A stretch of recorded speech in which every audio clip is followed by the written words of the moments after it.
Good morning everybody! So, mayroon akong video dito na nakita sa aking gallery. Siguro matagal na siguro to kasi parang naalala ko. Birthday ko ata itong video na to kasi yung pizza na to. Pinagrab pa to sa akin ng mga kapatid ko ng sister-in-law ko pero gabi na. So, hindi na namin nakain kasi busog-busog na kami sa pansit. So, ayan, maaga pa is nangrungkab na ako dito sa mga leftover kasi nga mag-aalmusal kami. So, yan, initin natin itong pizza kasi busog na kagabi kaya hindi na to napakialamanan. So, nilagay na lang namin sa ref. So, ngayong umaga, ngayon pa lang tayo mag-happy birthday pizza. So, ayan, sobrang tagal na nito, no? So, para mabura natin siya sa gallery natin, i-upload muna natin siya. So, ako talaga ang mga taga-tira ng mga tirang pagkain. So, ayan, nakikita nyo, ito yung pansit na ginawa namin ng birthday. So, ayan, yung may natira, may leftover pa. So, syempre, madaming leftover. So, ayan, mag-almusal tayo ng mga leftover kagabi kasi sayang naman kaysa sa mapanis. Ang mahal kaya ng mga bilihin ngayon, tsaka ang mahal ng mga bilihin, mga presyo nagtaasan, kaya bawal tapon ng basura. Pagkain pala, no ba yan, basura? So, ito talaga ang mahirap kapag nagbe-voice over ka kasi minsan iba yung nasa isip mo, iba yung nasasabi mo, 'di ba?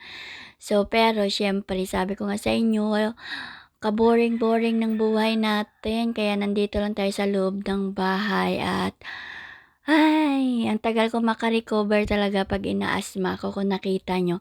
Very, very slim na naman tayo for today's video. So, ayan. Ganyan talaga tayo pag nag-asthma tayo. Nagiging mukha tayong bagis. So, kahit damihan pa natin ng damihan ng kain, hindi pa yan makaka-recover yung katawan ko. Basta, ina-asthma ako. So, ang maganda lang ngayon sa asthma ko is nakakaya ko na siya.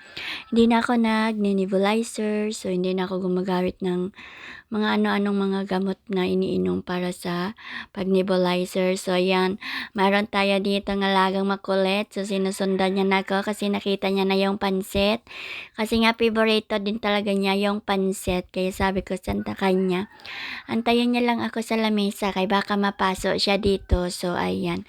So, inantay niya ako sa lamesa kasi nga, syempre, baka mamaya is mapasok siya ng mainit na plato. So, mag-aalmusal kaming tatlo ng mga pansit natin at pizza natin na natira kagabi. At syempre, masarap pa rin talaga to. Sobrang sarap ng aking ginawang pansit kasi madami siyang gulay. So, mayroon pa akong video ng pansit na to. Hindi ko pa na-upload.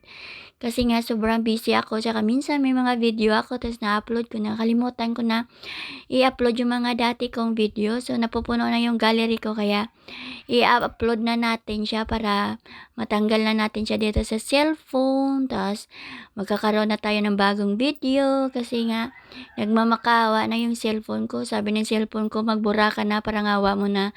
Ano bang gagawin mo dito sa mga video sa cellphone na to?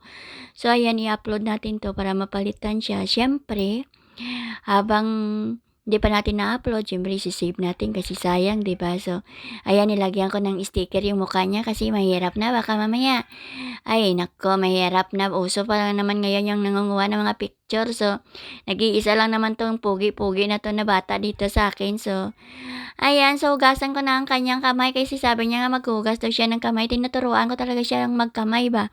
Hindi ko siya tinuturuan magkutsara, tinuturuan ko siyang magkamay. Kasi nga lagi naman siya nagkukutsara, so magkamay naman siya dito sa akin. So, ayan, hugasan ko kasi syempre magdadampot-dampot yan siya mamaya ng pansit. So, okay na yung malinis yung kamay niya. Kung gusto niya magkutsara, okay lang din. So, ayan, ready na tong aming almusal. Dadaling ko na sa lamesa. Siyempre, ako yung pinakamaraming pansit dyan. Ay, hindi ko alam kung saan dito kay Andrea kasi tatlo lang naman kami dito mag-almusal.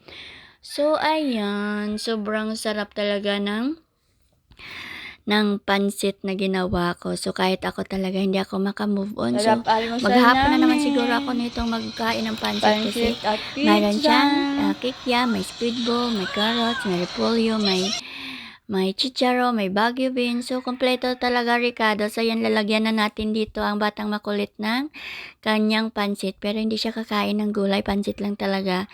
So, lahat ng mga gulay kukunin ko yan kay akin na lang. So, kanya pansit lang talaga. So, ayan, kakain na kasama namin ng batang makulit. Dahil syempre pagtapos namin kumain, maglalakad kami sa labas at syempre, ayan, ikot-ikot lang dito. At syempre, pag napagod na maliligo. So, ayan lang. Bye-bye!